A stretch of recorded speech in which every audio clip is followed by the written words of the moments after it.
accessed the podcast of OA. Located deep within Sector 14845 and powered by the Emerald Light of Will, the podcast of OA is your guide to the Green Lantern universe. Hosted by Lantern Myron Rumsey, the podcast of OA begins now.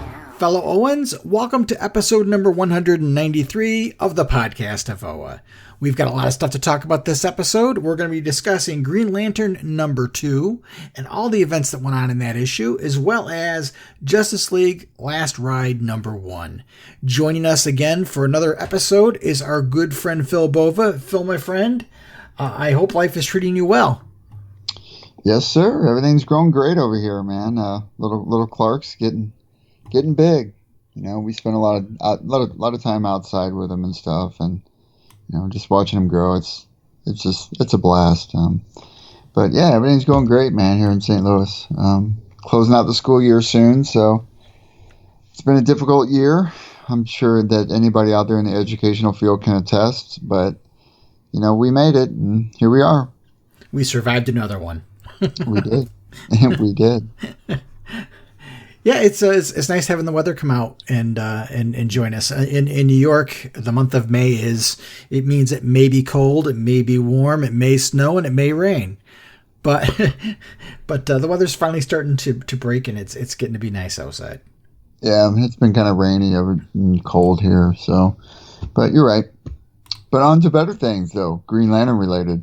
Absolutely. Some exciting news. We finally got some casting news for the HBO Max Green Lantern series. Finn Wittrock has been cast as Guy Gardner. Now, I'm not at all familiar with Mr. Wittrock's acting experience. Have you ever seen him in anything? Yeah, I watched him in that series. Oh, God. They keep mentioning American Horror Story. Yeah, that's the one. Yeah. I've been running through those. I guess I did that before Clark was born. I was running through those, and I got really hooked into them. They're really, really good stories, and they're really, really laid out well. And he was a great actor in it. I think it's going to be something new for him, you know. And I don't like when fans don't give something a fair shot, because you know, things can surprise you. You know, and you never know how well somebody's going to do until they get that kind of role. And I think this guy's going to do it well. A lot of the stuff I saw that was negative about it was he's not a redhead. Jeez. I mean, Jesus. I mean, really? I mean, I'm sure at some point that's going to be put into his character. I doubt they'll keep him that dark hair, but. Right. Just because the actor has that hair doesn't mean the character's going to have it in the show. I mean, come on, grow up, people. But I mean, give him a fair shot. I think it's going to be cool. I'm glad they're making a stride. You know, I'm hesitant about studio decisions when it comes from Warner Brothers. But this one was a good one, and I hope the best for the series when it comes out. Yeah. I mean, you know, it reminds me. I'm always reminded of whenever we hear all the knee-jerk criticisms of the whole casting of Michael Keaton as Batman back in 1989 when that movie came out. You know, before they did it, there was you know, because people only saw him as Mr. Mom in Beetlejuice. And what they didn't have the benefit of is seeing the movie Clean and Sober, which had not been released yet. And that was a very dramatic turn for him. And of course, the studios had the benefit of seeing the movie before it was released and saw what he could do dramatically. And, you know, so I always think of that kind of stuff when it comes to casting information.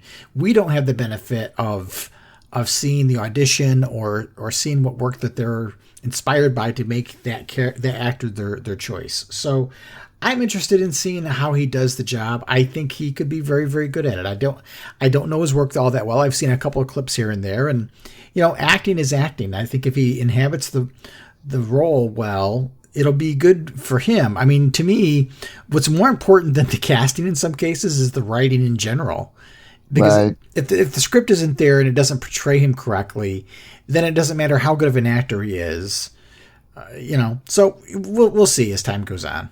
Well, and I think what a lot of people like when it comes to decisions like that, when it comes to acting or whatever, you know, we live in a different time now than we did like your comment about Michael Keaton and whatnot, and I think sometimes expectations are way too focused on irrelevant items that have to do with nothing that takes away from what you said, a good written script and a good characterization to follow. And I don't know.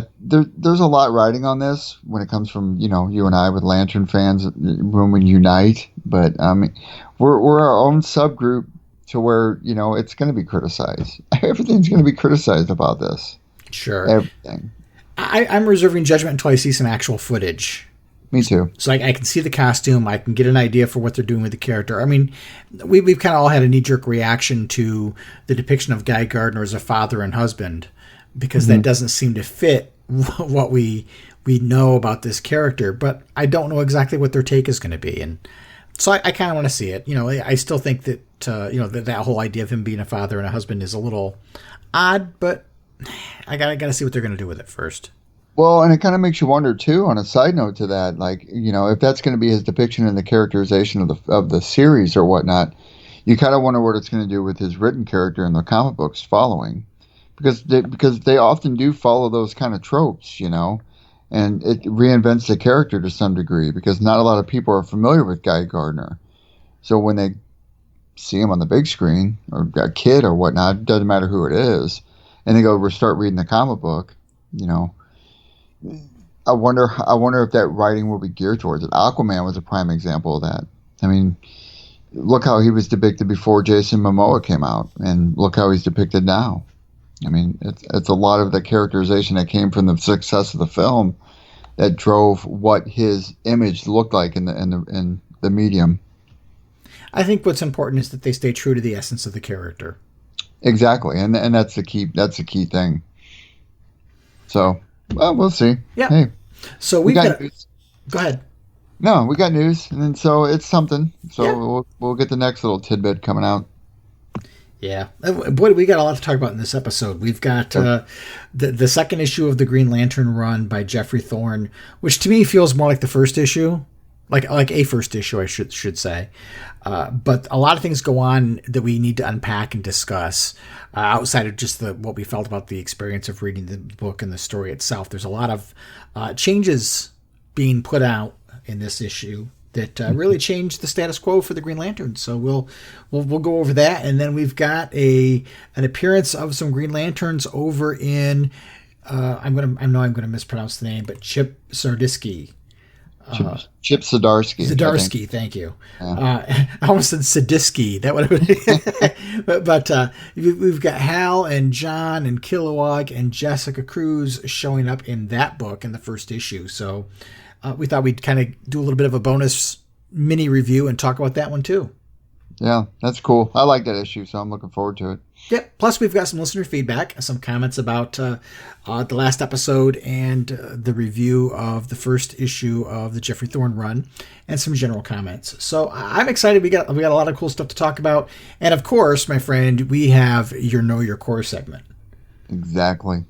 So we'll take a quick pause and let you enlighten our listeners about another one of the amazing Green Lantern Corps characters, and then we'll be right back to talk about our books. Awesome.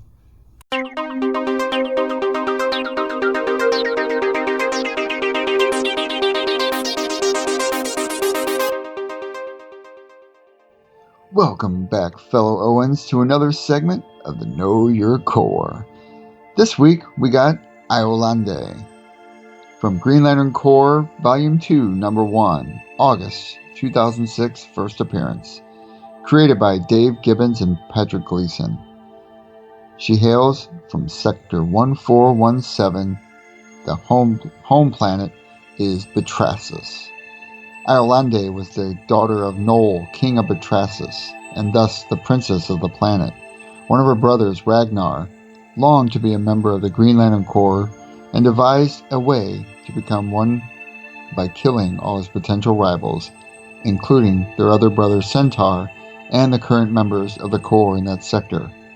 Lanterns Guy Gardner and Saranic Natu caught on to his plan and granted him a ring briefly to lure him into a trap. After their father had Ragnar executed for his crimes, Natu granted Iolande the power ring that had belonged to Mert, her fallen partner. Very cool backstory to another member of the Know Your Course segment, Iolande. What's up, ring slingers? It's the Emerald Enthusiast. Join us on the Multiverse Musings Podcast Network as we cover all the happenings in the DC and Marvel universes and beyond, including the Emerald Echo Podcast, where we cover all the exploits of those who wield the green light. And also join us on YouTube for the Emerald Echo Vidcast, where your hosts Adam and I cover all the events that involve your favorite heroes, the Green Lantern Corps. So remember to join us on iTunes, Podbean, and YouTube for the Emerald Echo. All right, Phil, thank you for that great overview of Iolande. She's one of the neat characters, one of the neatest characters in the Green Lantern mythology. I really loved what they did with her in the Green Lantern animated series. It kind of brought her to life for people. She's got a really cool story. Yep, agreed. So we've got a comic book to talk about, Green Lantern #2. This is another issue. It's the second issue in the Geoffrey Thorne run. Art is by Dexter Soy and Marco Santucci. Alex Sinclair on colors, Rob Lay on letters, cover by Bernard Chang and Alex Sinclair, with a variant cover by Brian Hitch and Alex Sinclair. Now, worth noting, this is the last issue with Dexter Soy's art in it. He will be replaced by Tom Rainey going forward. So I'm not sure what that means for people who may, like ourselves, didn't really like Tom Rainey's artwork per se, but we'll see. Until we see the finished product, who knows? Yeah, it's going to be different. I like this one. I like Dexter Soy's art in this one. I think it really, really does well with this book. Yeah, I kind of wish he did the whole issue because I didn't find Santucci's artwork to be as detailed and as vibrant as what Dexter Soy's is, and sometimes the transition for me was a little off-putting. But that's always the risk when we have multiple artists on a book. Yeah. So this episode starts out with a recap of issue 1, and I'll be honest, after I read this issue, I was like, this could have been the first issue. We could have skipped the first issue and not really, other than the Death of the Guardian, which is recapped here, there wasn't enough that went on in the first issue that you couldn't have skipped it and jumped right to the second issue. But, that's fair. Yeah, but it starts out with John doing a recap for the rest of the Corps, kind of doing a little. They're using Zoom in a better quality Zoom than what we get, but they're doing a little notification about that, and it kind of gives you, as he's doing his recounting thing, you see the magic characters in the science cell, and a neat line of the sorceress woman saying magic will return, and he's telling the Corps that they need to study these characters, these new people, their terrorist group, and we need to really kind of keep an eye on them. And then it talks about the fact that, there was another strike, and you see the scene replay of the death of the Guardian. And John basically says, the Brigadiers have locked him down. And then we see a scene of them fighting this giant magic dragon that is his accomplice in this whole assassination. Which I don't know how this dragon got on Oa without anybody knowing about it, but whatever. Yeah, it just kind of appeared out of nowhere. Yeah. Was it in a science cell or something? Because it looks like it comes from a structure. He must have been inside of a building. Maybe he transformed into a dragon. I got to give him the benefit. We only see the dragon form, but maybe that's his Super Saiyan form, or he's transformed into a dragon, or he's a Puff the Magic Dragon. Who knows how he showed up? But anyway, they're fighting the dragon, and they're having a hard time fighting the dragon with the rings. And, of course, it's Guy Gardner who comes up with the idea, well, if the rings don't work on him directly, let's use the rings to indirectly attack the dragon. And so they do that. Kelly Quintella, the Teen Lantern, is kind of a little overwhelmed by the scope of the fight. But eventually the Honor Guard take down the dragon. Which was kind of a cool plan. I like Kilowog's plan with all the rocks. Yep. It was fun. It was a nice action sequence. I do like how, it's kind of interesting because we all know John's basically the leader at this point. You know what I mean? So it's kind of interesting that when John is addressing the Guardians. You know, he doesn't. I mean, he does it in a different way that Hal does. You know, because we've gotten so used to how Hal, it's just his sarcasm and whatever his humor, his nonchalant attitude, and like, I'm going to do what I want. You know, but it's kind of cool seeing Jon Stewart stand up to him like this, because he laid out the whole thing that's happening. You know, and you know, he presented everything and like all the evidence. You know, in a way that, you know, this is something we need to take care of. You know, Hal would have been a little bit different with how he reacted to it. And we see Zilius Zox again, which he was a character who was dead, but apparently he was only slightly dead, I guess. But we see him again, and after that whole thing is done, and the Honor Guard is sorted out, he basically tells the Green Lanterns that they need to get in their morning dress because we have a funeral for a Guardian. And that jumps us to a funeral scene, and this has the first of many revelations and changes that are going to get laid out in rapid succession. And the first thing is this Guardian that is kind of giving the eulogy comes out and says that we're not primates, we're not mammals, despite our appearance. We hold physical form at all is our choice, meant to put younger species at ease. So Geoffrey Thorne is telling us that the Guardians are not physical flesh and blood beings, that they are energy beings of some sort. Ethereal. Yeah, which is a complete change from what we've known.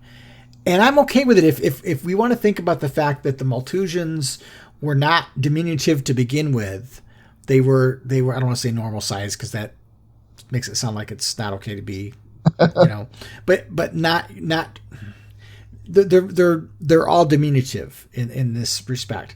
But before, they were taller, and they have over time shrunk and gotten smaller.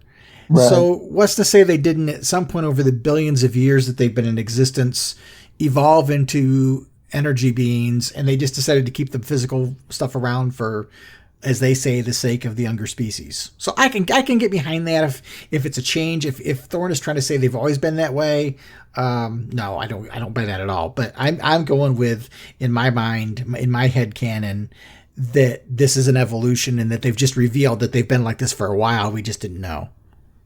I would agree with that, and that's kind of where I went with it too. Yeah. You know, and it's a cool concept. You know, it works and it fits a niche. You know, yeah. It makes it different because you can do much kind of more with it. I kind of, after I read it, I was like, well, what was the point of it? But maybe the point will be made later. Maybe it will be important at some point. Well, a good writer would make a point to addressing that at some point, at some time. You know, not saying that he's not a good writer, but you know, and if he does listen to this podcast, whether he does or not, you know, I hope at some time down the line that gets fleshed out. Yeah. Because fans like us, especially you, because your base, you know, I mean, you pick up on small points like that, you know, and those subtleties have an impact on fandom. Yeah. I'm sure he doesn't listen to this show. Yeah, maybe he does. If he does listen, hey man, it's all good. We're all fans here. But moving on. Moving on. So I will say I like the formal dress for the funeral. It's pretty cool. Guy Gardner looks awesome. Yeah. I like how it's basically just they take the green out of the middle of the uniform. It's interesting. But they talk about the rituals, and they have essentially, I don't want to say a body in a little capsule, but they have the inner matter that this Guardian was composed of. And that's what they're using for the ceremony. And they commit him to life, not life. They commit him to being inside the power battery, and he basically gets absorbed into the power battery.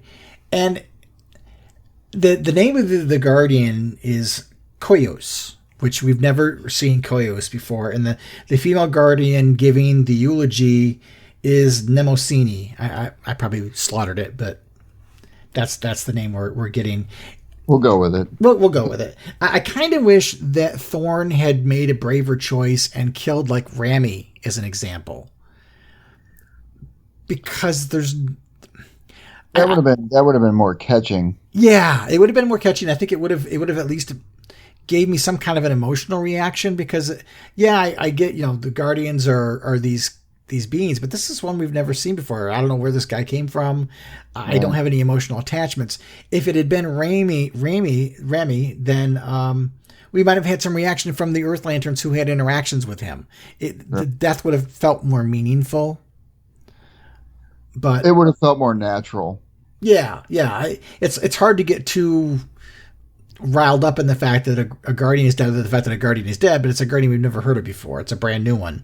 He existed for one issue, not even the whole issue. Yeah. But action. Yeah.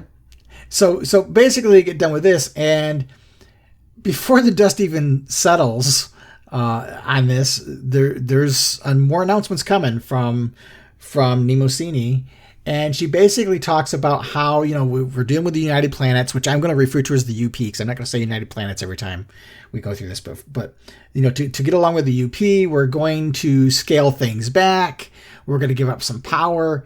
And so the Guardians decide to turn off the Green Lantern Corps presence in 1,200 out of the 3,600 sectors. So we're going from 3,600 sectors down to 2,400. They're going to vacate them.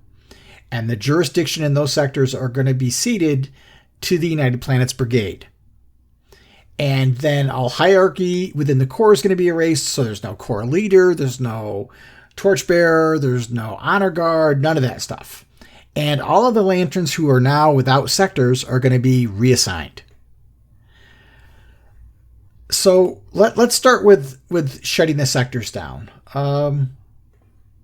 I have a bit of a problem with that, but I want to hear your opinion before I get into mine. I don't know. I mean, I always remind myself, because I really like I like the writing in this. I mean, I like the first issue. Your point about this could have been the first issue is spot on, but still, that said, I like this issue. I liked a lot more. I like where he's going, and it's an intriguing storyline to me,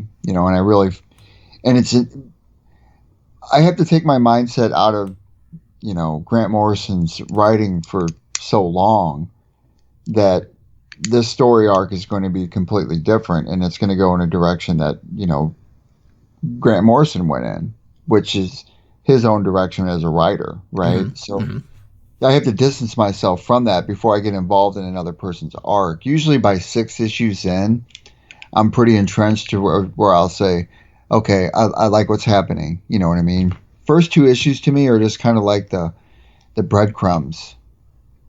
And shutting down certain sectors, it sounds like there's a bigger plan coming, and we'll refer to that when we read just the other Justice League book, but I feel like there's a plan coming. But I like how she gets rid of the hierarchy. Mm-hmm. I think it's kind of a cool idea. So, in your mind, this is the way I interpret the United Planets. The UP are basically the planets of the Milky Way. Am I correct? I would assume so. Okay. So here's the problem I have. The Green Lanterns patrol not the galaxy, but the universe. And the sectors don't just exist in the Milky Way. They are basically, if you take Oa, which is in the center of the universe, and you divide the universe into a globe, each wedge is a triangular shaped pie wedge, essentially, that goes back to Oa at its tip. So each sector cuts through multiple galaxies. Sure. So if we're turning off whole sectors, sure, the areas in those sectors that are in the Milky Way are going to be taken care of by the brigade, but what about all the rest of it? No, that's fair. So I had a little bit of a problem with that, and then it started making me realize, well, why did Oa have to petition to be there? Because Oa is in the center of the universe, which is 27,000 light years from the Milky Way. So why would they ever have to petition to be in this group? They're not even in the same galaxy. That's a plot device. I know, but it's bullshit. Those are the kind of details that I really pick up upon, and that makes it really difficult for me to think about how, for the sake of one galaxy, we're putting a whole bunch of other ones at risk. But anyway, they only identified 10 of the sectors, and that was Sector 78, Sector 202, Sector 279, Sector 325, Sector 1005, Sector 1307, Sector 2743, Sector 3003, and Sector 3111. Now, out of those sectors, I did my research, and out of those sectors, only one of them have ever been used before, or we've ever heard of a lantern before from any of those sectors. And that was Sector 279. And that sector was protected of 2 lanterns, of course, but one of them is lantern RRU-92. Now, I don't know, Phil, if you remember us discussing RRU-92. Do you remember him at all? No, I really don't. Okay. We just discussed him in the last episode of the podcast of OA. He was the android robot character that was in that Guy Gardner story in Yesterday's Sins. Right. Yes. So 1993. Yeah, you're right. Yeah. So we ironically talked about his origin because that was the issue he first appeared in. That's his sector. The other thing that's familiar about RRU-92 is that if you read Future State Green Lantern, in those books, you remember that there was armor that was worn by the leader of the Kunda Fire Fists that was RRU-92's Metal Corpse. Well, he's also rumored to be a manhunter. A manhunter, right?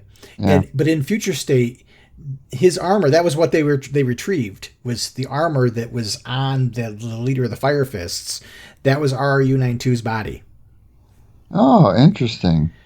So is RR2? Is he in this picture right here? I don't see him. I didn't see him in the picture that they show during the funeral, so I can't really tell whether he's supposed to be there or not. But I thought it was. Well, wait a minute. Go ahead. Well, it says Lantern RRU-92 Quest. Yes. Yep. We're gonna when we get to the reassignments. Yeah, that's definitely one of the things that's there. It ties together, but it also just ties it together to Future State, and it also ties it back to everything that's going on. As this unfolds, we'll know more about RRU-92. Say that 5 times fast. Right. But I had a real problem with the whole thing about the sectors and the universe thing. It's like, do you not know the difference between a universe and a galaxy? But whatever. So the titles and the hierarchy, that doesn't bother me in the slightest, really. Although I think Kyle Rayner fans might be a little upset with the Torchbearer thing because that wasn't really a rank or anything or a designation. That was just something to honor Kyle's time of being the sole person to carry the Green Lantern legacy for a while. And he earned that. So I kind of feel bad about that being taken away. But whatever. Yeah. Well, I wonder if this would... What's this one? Lantern Rayner.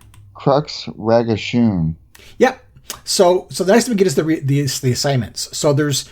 If you don't have a sector, you have one of 3 assignments. So the first one is... Let's talk about the Outriders. So the Outriders are essentially going to be Green Lanterns who don't have a permanent assignment for a sector, but they are on call. They are assigned duties and tasks by the Guardians. They may be very well tasks and duties inside of the UP when the United Planets want Green Lanterns to help out. And of the ones that they talked about, let's see, there was... Larvox, who's very familiar to us. He's been around for a long time. Bishi, who he was in a story. I don't remember the exact story, but it was the one with Raker Quargat. He was killed during an attack on Apocalypse, but he's back from the dead as well. And then Guy Gardner, and then 2 brand new characters that have never been mentioned before, Alvix and I don't know how to pronounce this, but Waitimo or Yitimo. So Bishi is a simian species who died during the invasion of Apocalypse, as I said. And the implication that Larvox and Bishi are in the Outriders implies that their sectors, Sector 17 and Sector 312, are now also defunct. Otherwise, they wouldn't be getting reassigned. So that's their job. Then you got Mogo. What's Crux? What's the Crux one? Well, the next one, let's talk about the Crux worlds. So this was something I really did like. the Guardians later on explain to John that in every universe in the Omniverse, there are 7 crux worlds that are vital to the development of their particular universe. And in our universe, those 7 planets are Oa, Mogo, Earth, Krypton, Xanshi, Oishiha, and Ragashun. That's right, because he said he failed during Krypton. Yep. So we know that Krypton was destroyed. Tomar Ray failed to save it.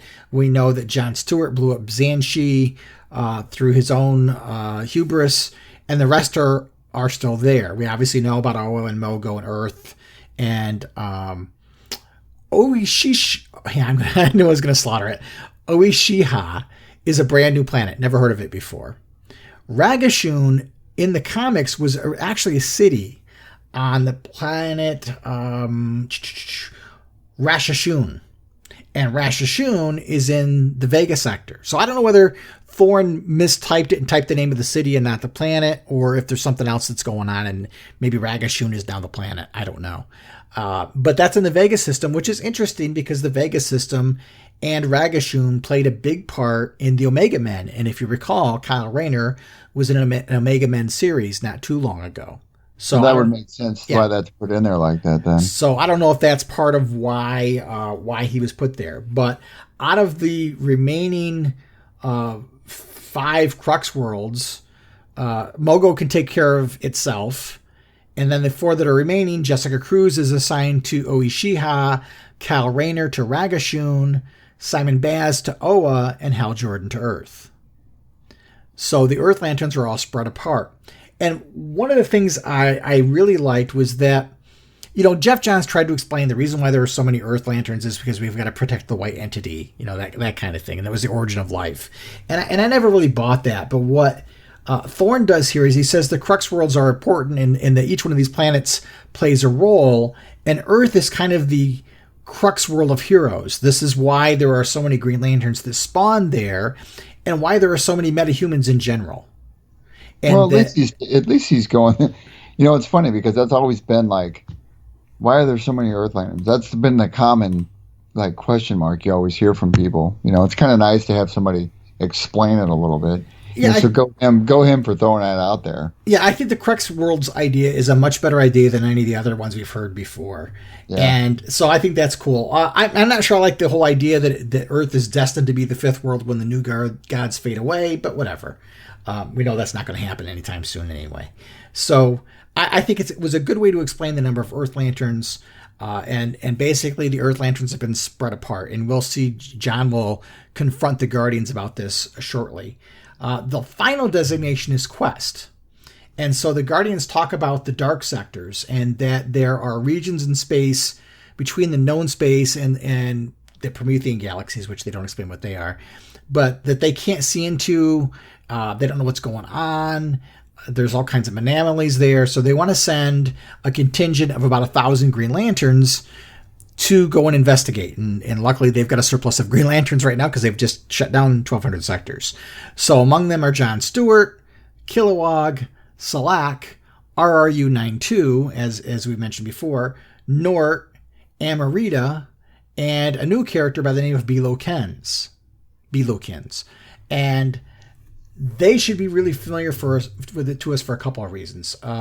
One, if you go back and look at Future State Green Lantern again, Kens was referred to simply as Kens. She's the woman who's on the ship that's kind of coordinating things, and she sacrifices herself near the end of the second story. Mm-hmm. She's the female character that you see there. So that was kind of neat that we realized all of these characters are in Future State. Nort was there, and he got killed. Salak was there. We saw Kilowog on a panel, and RRU-92, as I mentioned earlier, was the armor. So all of those characters that they took the time to mention are all characters that are part of Future State. Makes sense. Yep. Well, that's a tie-in. Except for Amarita. They didn't really mention Amarita. I don't know if you remember Amarita, but Amarita is this mushroom-looking Green Lantern. Interesting. Yeah. So, but I wonder if a part of this ties into that book that Cena Grace has been pushing to put out. Which, by the way, I don't know if it won the poll or not. Yeah, I don't know. And we know that, Sector 279 was already mentioned as one of the defunct ones, but Amarita and Nort also had their own sectors. So that implies now that Sector 3100 and 2112, their respective sectors are now defunct as well. So that adds to the number of sectors we know that are now defunct. But we don't know how that plays into anything else at this point. But that's the mission that John is given, and he accepts it. But before he leaves for that, he has this confrontation with the Guardians. He questions the fact that, you're taking all of these guys. Why you dropped all these things on us like a nuke? And that, why take the Earth Lanterns and spread them out? That's kind of heavy-handed.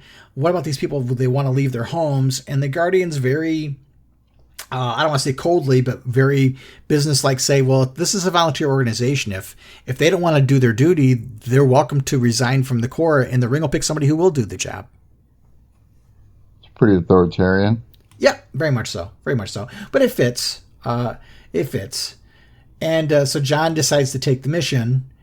And let's see what happens next after there's all this conversation. Oh, the Green Lanterns that are there make a ship. It's a giant construct ship.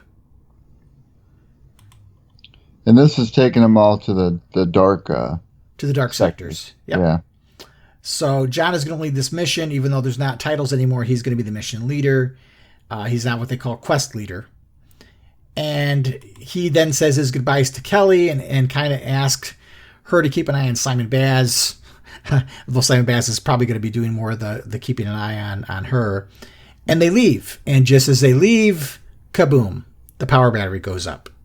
Which we knew was going to happen. We knew he was going to go down the road of future state.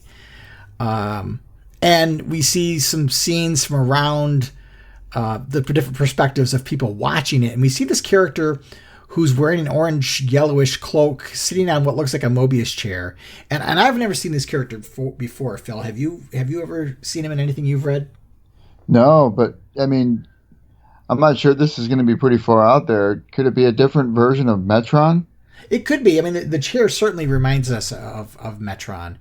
This is the second new character, the mysterious character. Remember, there was that one in the last issue that knew all about the weapon that was being unleashed that helped John figure out how to solve the puzzle. And then this guy.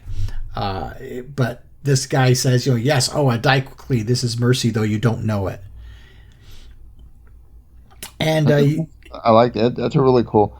I like where it shows like your vanishing point. Yep. Oh, Kyle, that's Kyle on Vega then. Mm-hmm.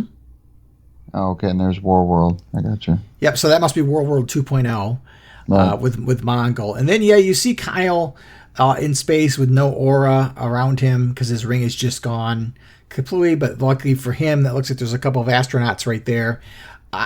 People were worried that, wow, they killed Kyle like that. And I don't think Kyle's dead. I think he's got these astronauts here. They're going to rescue him, so he'll be fine. Yeah, I don't think they'd kill that character off. Yep. And then it jumps to the present, and we see Joe Mullane show up on Oa. She runs into Kelly, who's the only being left with any kind of energy, and she's got a force bubble that she's trying to shield herself. And Simon Baz, who is looking a lot worse for wear. His whole arm looks like his ring exploded on his arm.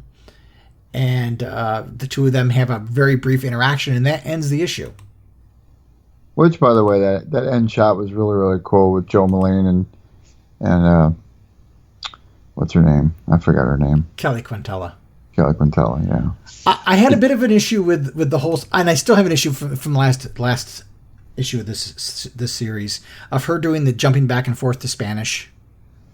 Yeah, that's kind of it gets a little rough sometimes. Well, the rings translate it, so why would we be seeing Spanish? Probably to stay true to her character. I know, well, you cringe. That's just my thoughts. Well, the other problem I run into is what happens to the ship that John Stewart and these 1,000 Green Lanterns are in? It's a construct. Did it? So where did it blast? It didn't even show it blasting off, did it? Well, no. They show it in orbit. You see it in orbit, so you assume it makes it out of orbit, but it's a construct. Oh yeah. So I hope that we see something about that. And I hope that we don't suddenly have all these characters speaking in a way that they can understand each other. Because here's a hypothesis. Maybe if that ship, in fact, warp drive, or whatever you call it at that time, that quickly to the dark sectors, then the battery blew up, then that means they'd all be stranded in the dark sectors. Wasn't that the story they were going to go with anyway? Well, yeah, but I mean, how would the ship still exist? Well, it wouldn't. If Right. they are, well, maybe they time jumped. I don't know. You know what I mean? I'm trying, man. I'm trying to keep the comic book theme here, man. I'm trying. To me, oh man.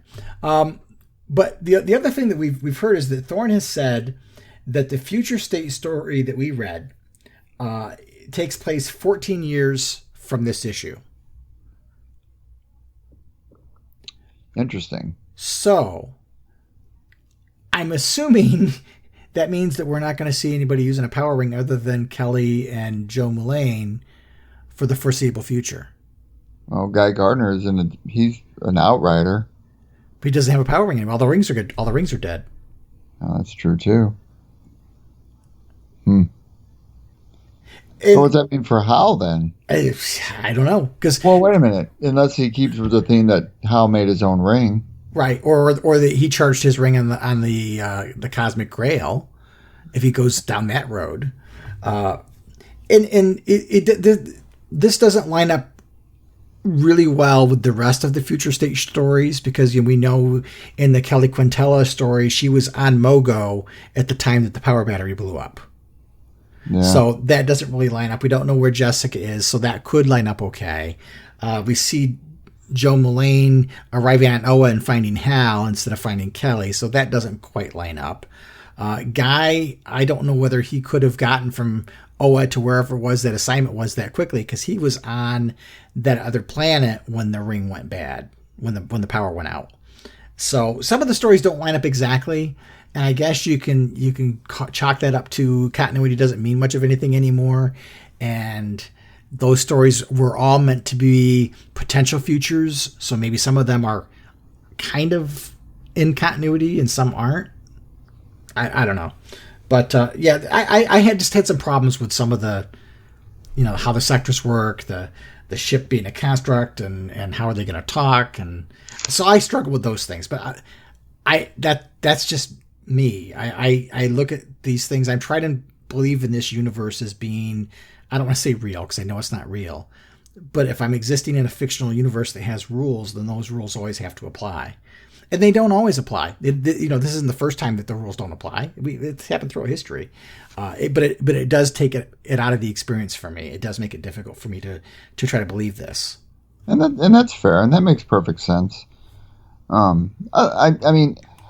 Like I said, when I'm at issue 6, I'll see how tied in. Well, and here, to be quite honest with you, I mean, the Green Lantern book is the only book from DC that I'm reading now. I mean, other than that Justice League last shot or whatever it is that came out, but I'm not reading. I've dropped most of my titles, sadly. So 6 issues in, I'll see where I'm at with this. I like where it is right now. I like where it's going.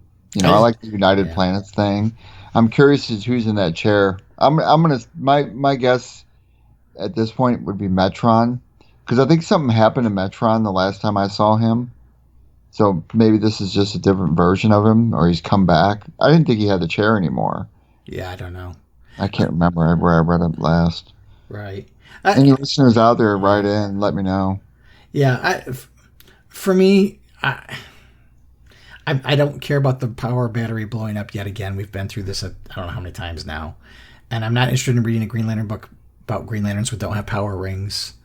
And I don't find the characters that he's choosing to focus on particularly compelling. So for me, it's Sure, I understand. But that's just me. Some people are loving it. Some people are fawning all over it. I'm too much of a critical thinker to just gloss over stuff. I understand. Totally understand, man. So out of a 10, what would you give it? I'll give it an 8. An 8. I still miss Hal, and I always will. I would assume they got plans for him, and we'll lead into that when we talk about this next issue of this Justice League. But to be completely honest, we always talk about Green Lanterns getting the spotlight, and for far too long. Look at Hal Jordan. How many years did Venditti write him? Before Grant come along for 2 more years. Hal's been the focus. And while I still want Hal to be the focus, it is kind of somewhat refreshing to start seeing a multitude of other Lanterns being mentioned or being included. What they do with them, I don't know, but I would assume it's not just going to be centralized on 1 or 2 characters. There's going to be a lot more to this story that's going on, and I think a lot of those other Lanterns are going to play a part in that. So, that's my thoughts. Thorne has said that some of the characters are going to drift in and out of this series, and the heart of the series is John and Joe. And that makes sense. I hope they don't set up some kind of love interest there. I hope that's not a territory that they're going to tap into. I hope not. Yeah, I liked him with Fatality. I always thought that was a cool relationship. I don't think we'll ever see the likes of her again. Hell, when's the last time we saw her? I couldn't even tell you the last time I saw her. Right. But I hope that's not something that they go down. But stranger things have happened. Yes. I just think that should be no. So Phil gives it an 8. I gave it a 6. Yeah, that makes sense. That was only because the art was okay. All right. Fair is fair. So let's take a quick pause, and we'll come back and we'll talk about Justice League Last Ride number 1.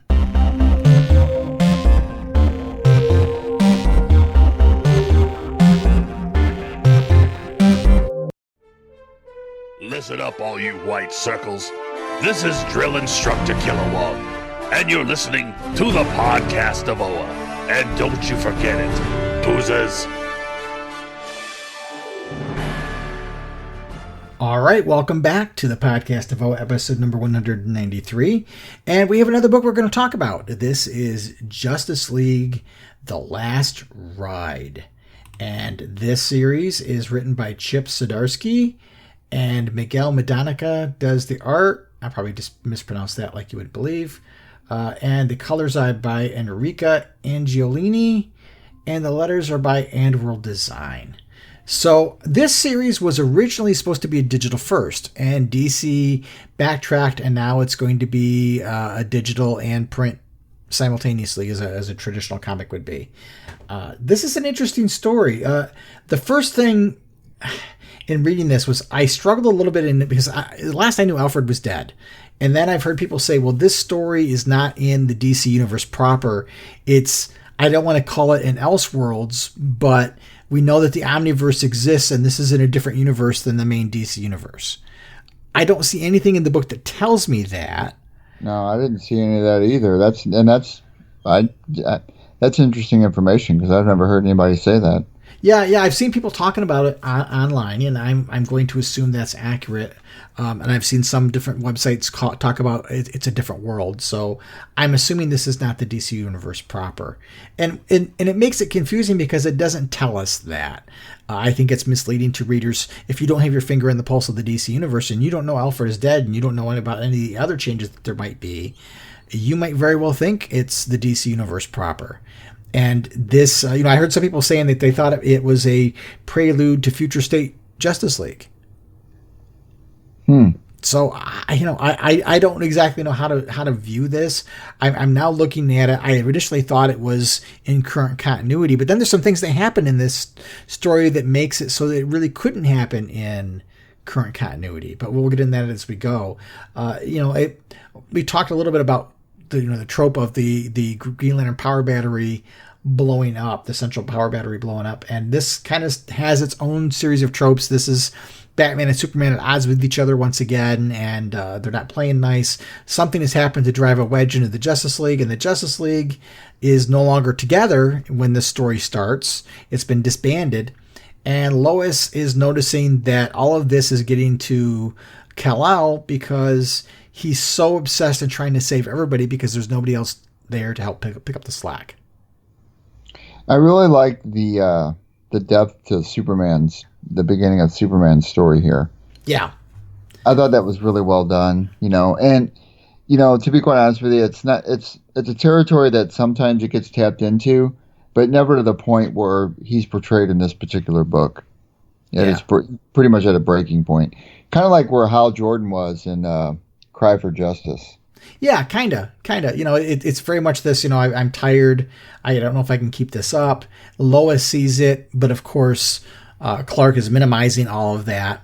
And as Clark goes to sleep, he has a horrible dream. He has a nightmare that he can't save everybody.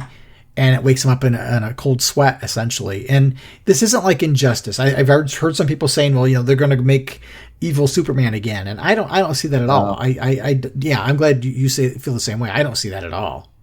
It doesn't feel like it's going that way. It feels to me like it's a setup for. So I'll put it like this: with the events that are taking place, if it's not going to be in continuity, the part I question is the events taking place over in the regular Green Lantern title, with how they're breaking up the sectors and how they're, doing whatever they're doing with this different structuring of the Green Lantern Corps. It feels kind of organic to where it fits into this, where Hal wants the moon to be the base of the Green Lantern Corps. Right. It almost feels like it could fit somewhere down the road in the Green Lantern story. But one of the things I saw Geoff Thorne say when somebody mentioned that, he said, no, there's nothing in this story that affects the main Green Lantern title. Gotcha. Okay. Well, then that's fair. I guess I'll just draw my own conclusions and feel like it's tied in somehow. Yeah. Right. But the Justice League beeper goes off. So Superman is on his way to the Watchtower, which is on the moon again. And we see Wally is there with Wonder Woman, and they're chit-chatting a little bit. And then you see, this is where we really first get the first main thing that there's something that's gone horribly wrong. And that's just it. Like, that was my question. What crisis are they referring to in this book? Yeah, we don't know. And they talk about how there's, Wonder Woman says childish differences between Batman and Superman. And Superman shows up first, and he says there's nothing childish about our differences. Though you're right, Flash, people are in danger, we'll be there. And that's why it feels like it's continuity, because they've always had that tenuous relationship. Yeah. And when we find out, Batman shows up, and you could tell, the air immediately gets 20 degrees colder when Batman shows up. Right. And Batman's like, what's the situation? I'm needed in Gotham. Hurry up. And so they're waiting to find out from John Stewart, who's called them together to find out what's going on. And Batman says, well, the only thing I'm picking up is a major source of power, and that's Hal. And so Superman says, listen, you're not just going to walk in and take control after what you did. And that's kind of the first hint that something happened. And then Batman kind of fires back, well, I suppose we could wait for you to make a decision, any decision. And so it takes Wonder Woman to get in between the two of them again. And they get a message from John that they're coming through into the docking bay. And could you meet us there? And they rush to the docking bay. And we see John, Kilowog, and Jessica in street clothes with power rings, who have Lobo in a construct box. So now we know John Stewart survived his construct ship being blown up when they were time warping to the dark sectors. Maybe this is the dark sector. Well, they're on the moon. Oh yeah, well maybe it's the dark sector and it's the moon in that universe. Yeah, I don't know. I'm just I'm just really reaching for the stars here, because when I read the book, I was kind of wondering that myself. Like, when you read Injustice, that's an Elseworld story. Yeah. When you're so ingrained in how DC continuity works, and maybe this is the direction they're going in with different storylines, you feel like there's an organic nature to it where it's going to fit in and tie into other books. It doesn't have to be directly, just loosely, And a lot with this, that's what confused me about this book. It's like, okay, well, I don't know what's going on in the other Justice League books. I'm not reading that anymore. And I don't know if it's anything to do with this. I mean, from what you're saying, it doesn't sound like it has anything to do with anything. No. But the one point I will make is that no matter how many times Batman shows up, and it's in everything, and everybody knows my point of view on this, he shows up in everything. It doesn't matter if it's an Elseworld story. It doesn't matter if it's a different universe. They always have to have Batman in there. But I will say this. He's always in all of them. Just like he was in here. And you can bleep that out because that, you know. And I love you Batman fans all the same. Hurrah to you guys for just getting this outpouring of all Batman stuff all the time. They can feel the Bat love. Yes. Well, what's interesting here is that they're not in Green Lantern uniforms. That's the first thing that struck me. The sight of Kilowog in a hoodie is different. So that was the first thing. And then obviously we're like, well, okay, if this story is in current continuity, it's got to be the future because they wouldn't have rings that are working. Valid point. So this must be somewhere in the future. So that was where I was initially going, not thinking this was a different universe. But then I was like, well, why in the world do these guys not have their uniforms on? But to get back to the story, they basically want the Justice League to take care of Lobo and keep him alive. And, basically the same. And again, like you said, they'd start talking about the United Planets and them wanting to try Lobo because he's done a lot of bad things. Apparently, he's killed the New Gods. Yeah, and I hadn't heard that before. Yeah. Well, and then Lobo and Crush have a book coming out too, don't they? Yeah. So, anyway, Wally says, well, what do you mean you guys captured him? UKs can't keep us safe. And then you see this bubble that says, sadly, Flash, and then in comes Hal.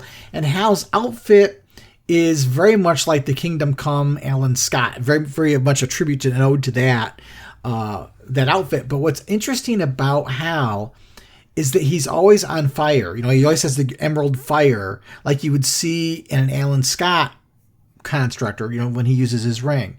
He's covered in flame, and you don't see a ring on his finger at all in this issue. Oh, yeah, they don't. You can't see it. Well, but I wonder if it's ran by that emblem in the center.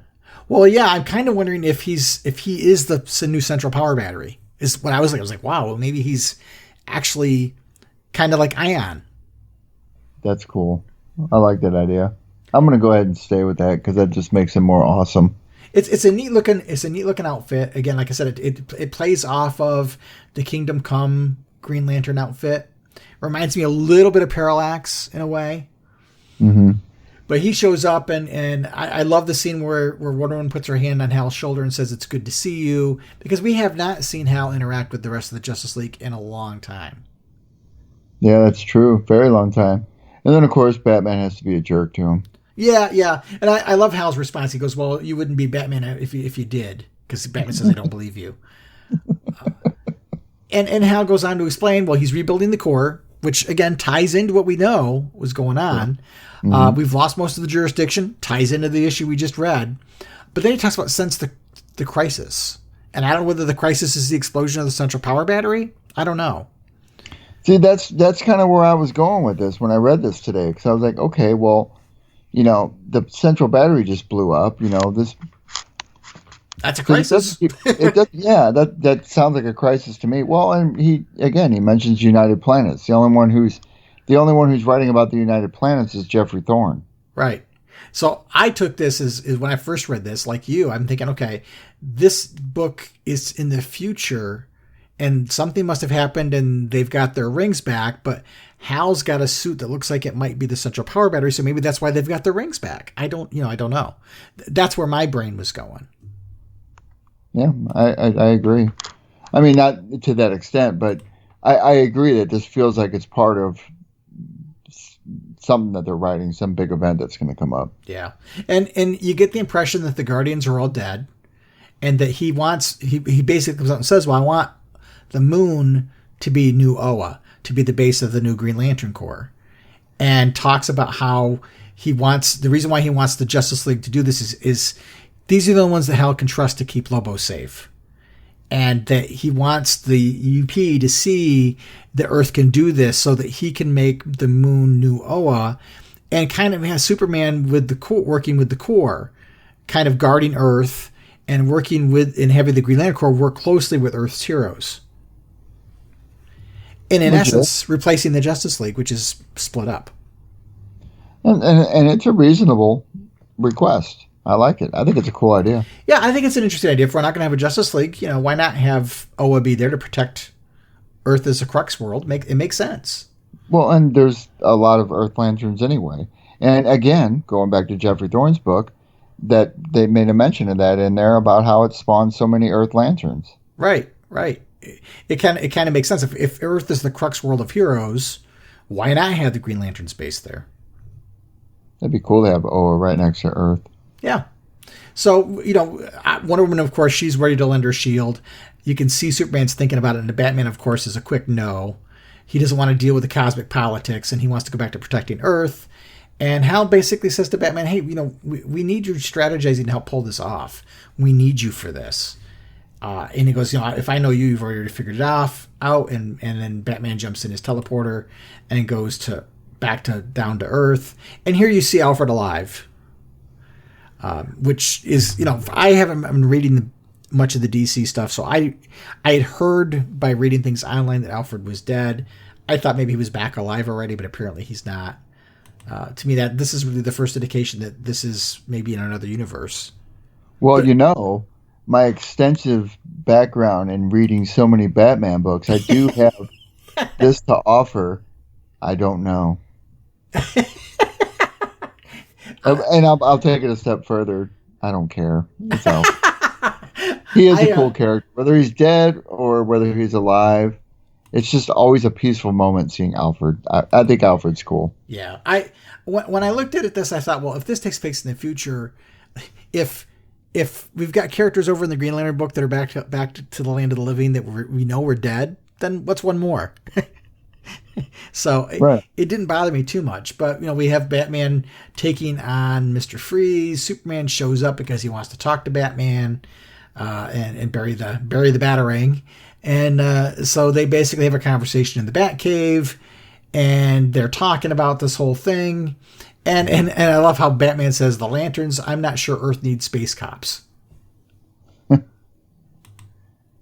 Which is kind of interesting. But basically he says, listen, we need to help Hal out in this situation.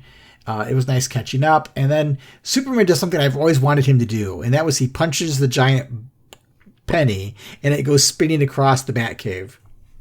Yeah, which is cool. Because, he's frustrated, man. I mean, and it reflected that in how he was acting in the beginning of this book, which I thought was kind of a cool and emotional state for Clark to be in. Right. And then we get the revelation of what happened to some extent. We get the first real hint. And that, Superman says, I did my best. It was you who killed John. It was you who sent our friend to his death.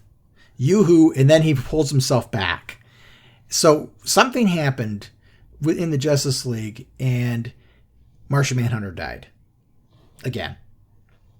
I mean, can we just all agree, all listeners, and it doesn't matter where you are on this planet, that comic book deaths don't mean anything? No, they don't mean anything. They don't mean anything. Yeah. They never have. Well, I mean, at one point it had a bigger impact. But at this point, it's just, it's a plot device. Yeah. It's a cheap gimmick anymore. Back when, when Marvel killed Gwen Stacy and when the Flash died and Supergirl died in the Crisis, those deaths had weight because they felt real and you never thought they'd come back. The same can be said with Injustice with Lois Lane. Right. I mean, she was a central part of why that whole timeline took place. But at any rate, Batman does say, I know the right thing to do. Hal was right. I know where to stash Lobo. Back to Apocalypse. And that's the end of the issue. That's cool where they're going with it, though. That means they're going to run into Darkseid at some point. Yeah. Well, wait a minute. Which Darkseid they're going to run into? Right. Well, one of the things this issue does with Hal showing up is when the solicitation came out for issue 3, there's a picture that has Darkseid in the background and Darkseid's eyes are two of the stars in the sky, and you have the characters sitting around a campfire, and you've got John Stewart and Wonder Woman and Superman and Batman and Flash, and then there was another character there that everybody thought was Alan Scott because of the green flame, but now we know it's Hal because the outfit lines up. Right. So I think what I like about this particular story, at least in this first issue, is the character work. Agreed. I agree. So yeah, I really enjoyed it. Not because it has Hal in it, but because I thought that the character work was interesting. It plays off of some familiar themes, some roads we've been down before, but it's different enough that I find it compelling and interesting to read. I wish it were in the main continuity, but it appears it isn't. So do you know how many issues this is going for? You said it's going to be a stay around. I don't know how long it's going for. I was looking for that earlier and I couldn't find it out. I don't know whether it's just a 6 issue event, but none of the solicitations I could find talked about how many issues was in it. See, I would be disappointed if this were 6 issues. I feel like this could have a really, really good slow burn, and be fleshed out in a lot of issues that can make this a great story arc. Yeah, and I'll have to take a look and see. And of course, people are hyping on the Bleak World thing again, and so people are kind of taking the snot out of it for that. But I kind of I don't mind the Dark World because I know this isn't where we're going; it's where we're starting. Right. No, I liked it. I thought it was cool. I thought it was a cool issue. I really like I like his writing. I think he's doing well. I mean, he's written some stuff over at Marvel before. Yeah, I don't think I've ever written anything by him, but yeah, the only thing I could find out about this was that this was going to be a digital first series, and now we know it isn't. But I don't see anything about how long it's going to go.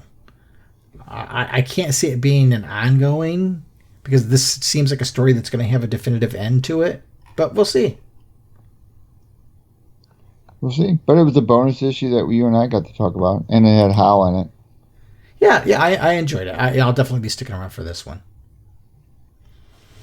All right, my friend, my power ring is a blinking, which you know what that means. We've got some incoming messages from our listeners. All right, let's listen to them. All right, so when we come back, we will jump right into it. Prepare for a spine-tingling, nerve-shattering podcast featuring all your favorite monsters. You won't believe your ears when you listen to Monster Kid Radio. Hear your host, Derek M. Cook, and his ever-rotating stable of guests discuss your favorite classic and sometimes not-so-classic monster movies. Subscribe to Monster Kid Radio through iTunes or Stitcher, or visit monsterkidradio.net before the next weekly episode of Monster Kid Radio. Go through the archives for interviews with Sarah Karloff, Victoria Price, and Joel Hodgson. Listen to discussions about movies like Creature from the Black Lagoon, Island of Terror, and King Kong. And don't forget convention coverage from Monster Bash and the H.P. Lovecraft Film Festival. Classic monsters, modern talk, and the head of Rondo Hatton, only on Monster Kid Radio! Our first message is from JP, who's talking about our last episode. Commencing transmission in 3, 2, 1. Yes, Guy Gardner. I like the idea of character spotlight episodes. Even another like this episode, but focusing on the different origin stories of characters over time. So the next Guy episode could focus on his Tomasi origin or his original origin. I have a friend that is a big fan of Kyle and a big fan of Dick Grayson. I told him if he votes for the Robbins book over the Green Lantern book, I do not want to hear him talk about Kyle again. For the new content, I still enjoyed issue 1 and I am looking forward to issue 2. But for those discouraged with DC, go to back issues before reading Marvel. All right. Well, thanks, JP, for the comment. Again, this came from YouTube. I like the idea of doing the spotlight episode as well. We've kind of done some things in the past, but nothing to the deep dive that we did here. So maybe we'll revisit Guy's other origin as to what Peter Tomasi did with him. And your comment about the Kyle and we're talking about the DC round robin thing. We know that DC hasn't said officially who won yet, but we know that the round robin, the Robbins book and the round robin tournament That won the poll on Instagram, but Green Lantern, the Kyle Rayner and Kilowog story, won on Twitter and on, is it DC Infinite, Phil? I don't remember what that's called. Do you? Twitter. Yeah. Well, the website one. Yeah. Whatever you want to refer to. Whatever it's called. Yeah. But Green Lantern took those two, but we don't know what the total votes are yet. So we'll see if we carried the day and go to the finals against either it's Blue Beetle or a Suicide Squad story. I think is the other two books, or was that just a Harley Quinn book? I can't remember just now.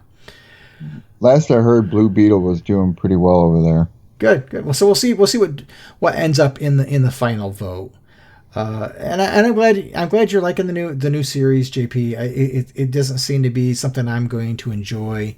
And I am going back-to-back issues. In fact, I've been buying some back issues. I've been backfilling my collection. I just got the other day. I got Green Lantern number 11, which is the first meeting of Green Lantern, Hal Jordan, and Barry Allen as the Flash, which was neat. That was cool. I was reading. I just got done reading Green Lantern Silver Surfer, that Ron Mars issue. Oh yeah. Yeah, that's pretty good. I'm really liking that. Cool. Yeah, but back issues are always the way to go, JP. I mean, that's where you find your heart. That's right.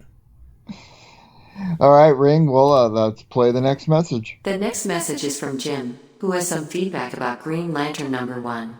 Commencing transmission in 3, 2, 1. I agree that Thorne's comments about Hal are off-putting. Also, Hal is my Lantern, but I want to give this new direction a chance. I absolutely hated Morrison's run and stopped buying the book. I felt like every issue, I must have missed the previous issue. Reading GL number 1 was refreshing because it was straightforward storytelling, and I don't need a master's degree in silver-aged Hal Jordan. Plus, we got to see several characters that we had not seen in a while. All right, Jim, thanks for the comments. Yeah, I mean, you're like-minded with Myron about his comments about Hal, Thorne's comments about Hal. I don't listen to him. To me, I mean, it kind of upset me at first, but like at the same time, I just had to take myself. I had to resolve myself to know that I at least want to give the man a fair shake on his book because it's a fair shake on what I feel the characters. And I'll also add that it should be a true tell because I'm not even that big of a Jon Stewart fan. I never really cared for him that much. And this is Jon Stewart heavy. So I'm giving it a fair shot myself, even though my favorite character is gone. Sadly, I'll have to disagree with your comments about the Morrison run. Loved every minute of it. The 2 years was just amazing. The art by Sharp was amazing. But, everybody has their likes, right? So, I mean, in all fairness, and that's how we work as fans, and it's okay for us to have difference of opinion. And I'm sure Myron would agree. Yeah. I enjoyed the Morrison run. There were times when I felt like, boy, I wish it was a little more clear cut because I could see that people were getting frustrated. But at the same time, it's Grant Morrison. You kind of have to expect it. I think it goes back to, when you and I have done episodes of the Lantern Cast, we talk about where we want the Green Lantern franchise to be. And we've always said in every appearance we've had on that show, when we've done kind of that State of the Union thing, we've talked about how there needs to be more than one Green Lantern title.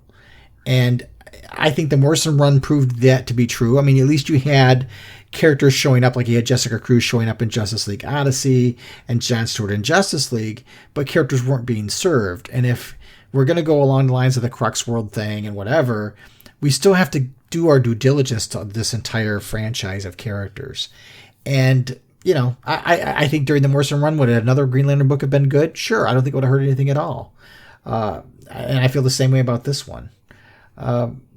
But, everybody's got their likes and their dislikes. I do feel that Thorne does do straightforward storytelling. I just think he's taken some shortcuts and he's doing some things I don't particularly care for. But, to each his own. Everybody, you like what you like. And that's exactly right. That's and if you enjoy it, more power to you. God bless you. All right, Power Ring, give us the next message. Our next message is from Larfleeze Cake Factory. This feedback is about the review of Green Lantern number 1. Playing message in 3, 2, 1. Like the episode, although I do disagree with the criticism of Geoff Thorne.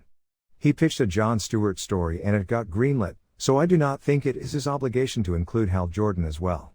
Hal has gotten a lot of spotlights, and I think it's okay that he is in the supporting cast for a while.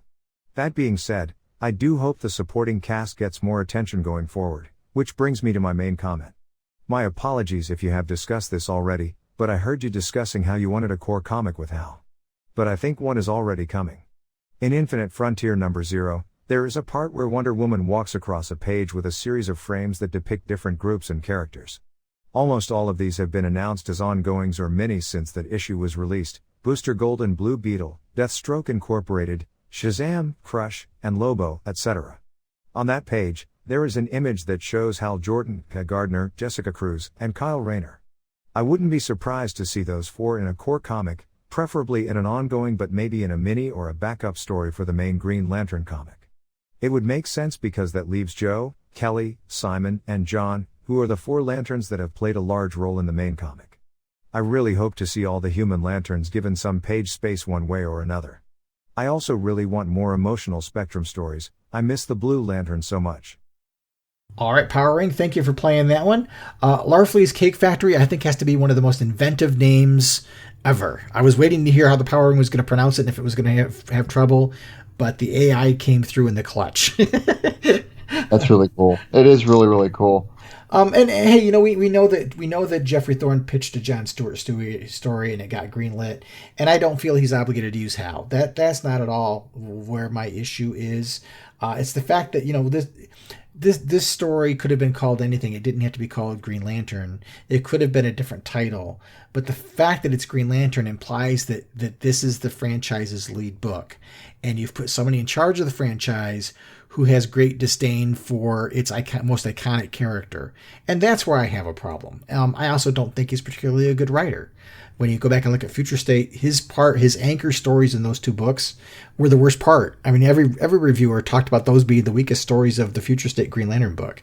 So I have my problems with this.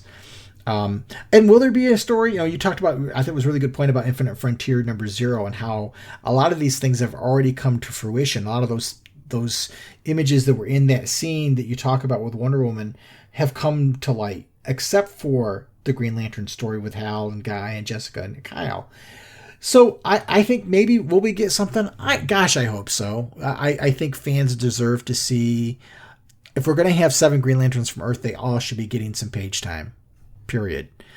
So I hope it's another series. I don't really want to see it be a backup or a mini. I think there needs to be another series. I think, honestly, if there's plans for this, we'll see it happen and play out sometime down the road. I think that we're going to have to wait for this new series to gain traction, if it gains traction, and then we'll see something else happen. But I think right now they don't want to dilute the waters. They want everybody Green Lantern fan to be looking at this one book.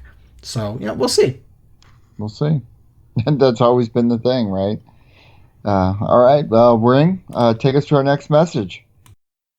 Our next message is from Joe Public, and he's commenting on Myron's decision to not buy the new Green Lantern series. Transmitting in 3, 2, 1. Somewhere in the early 1990s, Scott Lobdell took over as one of the primary writers on the X-Men. About a year into his run, I realized that he didn't like Storm. I suffered through that crap, hell-bent on completing my run. In the early 2000s, Mr. Lobdell did an interview in which he admitted that he didn't like the character. I regret to this day buying those comics. In fairness, I did like other comics he wrote. So your approach to this situation may be for the best. Thanks, Joe Public. I like your comparison. Of course, I'm not an X-Men. I'm not a huge X-Men fan. I haven't read much of Scott Lobdell. I do know that a listener and my really, really good friend Brian is a huge fan of the X-Men. But, and with that said, in your comment, I'm going to give this book a shot, and like I was saying earlier in the podcast, 6 issues in, I'll know whether I like it a lot or if I'm just going to say, well, I just need to read it to finish it now. And that's usually where my point is. That's why I usually give the first 2 issues that kind of burn up point. So, And Myron probably feels more directly how you probably feel, if I'm not mistaken. Well, yeah, I think this is a really good analogy to how I feel about it. As you said, you kind of suffered through the storyline because the writer didn't like a major character in the franchise, and it came through in the storytelling. And I don't think Thorne's going to do anything to Hal, because he's already gotten his feet held to the fire over the stuff that he said. I think that basically his way he's going to deal with Hal is he's not going to use him unless DC tells him he has to use him. Whatever. I don't. I feel kind of the same way as you feel about this run. I have a real hard time with that whole bit about hating Hal and whatever. You can write the miniseries and call it anything, but to me it feels like DC's given Geoffrey Thorne the keys to the kingdom, and you've got someone who doesn't love the king. So, whatever. Anyway, we've got one more message from the Power Ring, so go ahead and fire away. Green Lantern's Myron and Phil, we have 2 messages from Corey. I'm going to combine them into one consolidated message commencing in 3, 2, 1. In my quest to read all of Green Lantern Volume 2, I've read everything from issues 76 to 160 as well as some of the first 75 issues. One of the things I've noticed with the deep dive is how little the other human Green Lanterns have been involved up to this point. Guy has been a vegetable since issue 123, and John has only shown up a few times. Heck, Charlie Vicker probably has more appearances than John. When I was hitting my comic book stride in the early 90s, it was natural for me to see multiple Earth Green Lanterns, but I get now why people of a certain age are Hal fans. I understand it more now when you talk about Hal shouldering this franchise for so long and making it what it is. He was the franchise for a long time. After Green Lantern Volume 2 was cancelled, did you guys read Action Comics Weekly when it became an anthology and Green Lantern was one of the regulars? I'm not familiar with the stories aside from Katmatui's death, but are these worth a read? Keep up the great work and keep your power rings charged. Thanks, Corey. It's funny you mentioned that because, I wouldn't have thought about that myself, but thinking back to older issues and stuff like that, it does seem like there's more of a central focus on Earth Lanterns these days, especially with the addition of all these new characters that have come to, Joe Maline's one of them. And then you're going to have to help me, Myron. Who's the kid again? Kelly Quintella. Kelly Quintella. I'm probably never going to learn that just for I might learn it over time. But anyway, so your point could be well taken. I mean, I don't think Hal Jordan's. There's no way that anything's going to happen to him. He will always be the centralized character of the Green Lantern Corps, whether it's in some kind of format or another. I happen to feel that he's going to be in a book somewhere down the line. I do, however, feel like the Green Lantern universe in itself is getting rearranged in a way that I think they're trying to get more readers and more things involved with the franchise to kind of amp up with the Max series that's coming out. So that to me feels like what they're doing with this whole series or whatnot. I didn't read Action Comics Weekly. Myron, did you? Yeah. I read them back in the day. So Corey's comments really do drive home some of my feelings. Is if you go back and look back in the day, there was not a whole lot. I mean, when Guy showed up, Guy was never created to be a lasting character. He was created as a one-off. And then he was revived when they introduced John. And then after John showed up, he didn't show up again for a while. So, when I talk about how Green Lantern was built on Hal's shoulders, that's why. I mean, when you look at the history of this franchise, he's been predominantly the main character. He's still the most iconic representation of Green Lantern, period. So that's why. But anyway, yeah, I did read Action Comics Weekly. What happened was, they were going to do this Action Comics Weekly experiment, and they wanted more than just Superman to anchor the book. So they canceled Green Lantern and put Green Lantern in it. So it was basically a continuation of what they were doing. And there were some good stories. I wouldn't go out and spend a lot of money on them, but if you can find them cheap, it's worth it.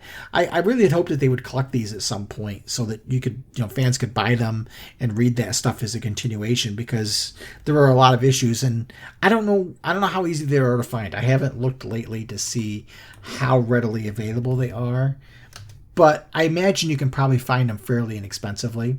They're worth having them in your collection because you might find some neat things in there. One of the things I think it was in that was a storyline about Lord Malvolio, and back during Emerald Twilight, that was the theory from HAL fans at the time, was that it was Lord Malvolio that was behind things, because Lord Malvolio, in the story he basically imprisoned HAL and stole his ring, and HAL escaped with Lord Malvolio's ring. And so the conspiracy theory that fans had was that Malvolio had his presence inside the power ring and was influencing HAL and taking him over.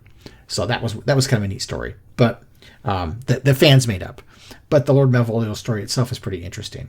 But yeah, there was good stuff. And as Corey mentions, there was a whole sequence in that where Kat Matui died.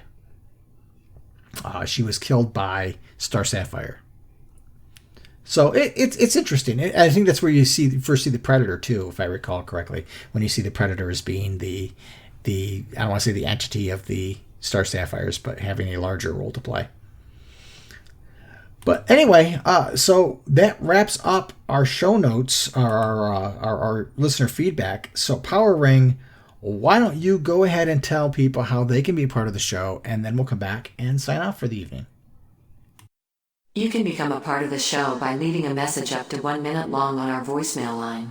Call us at 406-POD-OA. That's 406-763-6362. You can also email us at podcast@blogofoa.com. We'd love to hear from you. Yeah, in blackest day or brightest night, watermelon, cantaloupe, yada yada, superstitious and cowardly lot, with liberty and justice for all. Then again, maybe I should lead us. In brightest day, in blackest night, no evil shall escape my sight. Let those who worship evil's might beware our power, Green Lantern's light. Yay, team! All right, fellow Owens, welcome back. And episode 193, Man in the Bank. I liked it. It was good. Two good issues that we talked about. One we're unsure of, and, well, actually two we're unsure of, to be honest with you. I mean, yeah. Yeah, but, yeah. You know, we'll see where it goes. I mean, that's just, I feel as fans, myself, I'm obligated to give it a shot, and that's what I plan on doing. I have a optimistic point of view, but that can be changed by issue 6. Who knows? Yeah, I'm trying to give it my best efforts. And I'm struggling with it. I'll be honest, I'm struggling with it. But we'll see. We'll see how it goes. All I can do is give it a chance. And if it resonates, it resonates. If it doesn't, it doesn't. Yeah. Right on. All right. Well, we will be back in a couple of weeks. I'm not sure what we're going to do. And I apologize for this episode being a little bit later. I had some real world stuff that came up, and we had to postpone recording last week when Phil and I were originally planning on getting together. And I had to postpone for a little bit, so I apologize for this episode being a wee bit late. I think our fellow Owens will be okay with it. I hope so. Not that they have a choice, but right. But anyway, we'll be back in a couple weeks. I'm not sure what we'll be talking about, but we will be back in a couple weeks with some more Green Lantern conversation, and we hope you'll join us for another episode. So until next time, keep your power ring charged, take good care of each other, and make every day your brightest day. The Podcast of OA is the official podcast of the Blog of OA and a proud member of the Comics Podcast Network. Share your comments and questions by calling the show's voicemail line at 406-POD-OA. That's 406-763-6362. You can send your emails to podcast@blogofoa.com. You can also find the Blog of OA and the Podcast of OA on Twitter and Facebook. Green Lantern and other related characters are the copyrighted property of DC Comics Incorporated and are used without permission. The blog of OA and the podcast of OA are fan productions and do not claim any ownership over the Green Lantern or any other copyrighted properties.